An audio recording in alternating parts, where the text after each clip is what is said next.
Pozdrav svima, moje ime je Robert Markt, izvršni sam predsjednik Hrvatskog crvenog križa. Dopustite mi da za početak uputim zahvalu i pohvalu našim volonterima koji svakoga dana obilaze na desetke tisuća naših građana noseći im hranu i lijekove. Njihov posao nema cijene, oni su istinska vrijednost našeg društva.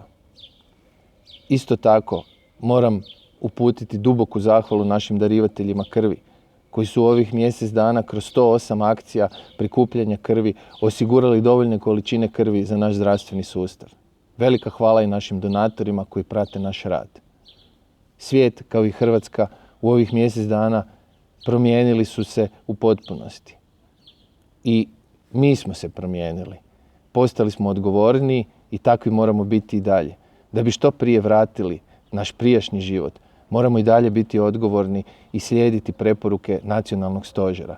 I zato prepustite posao obilaska najpotrebitijih Hrvatskom crvenom križu i našim volonterima. Mi ćemo to obaviti umjesto vas, a vi ostanite doma sa svojom obitelji, proslavite lijepo Uskrs i radite na tome da ne ugrozite sebe i svoje bližnje. Hvala vam, svima vama, vašim obiteljima, želim sretan i miran Uskrs.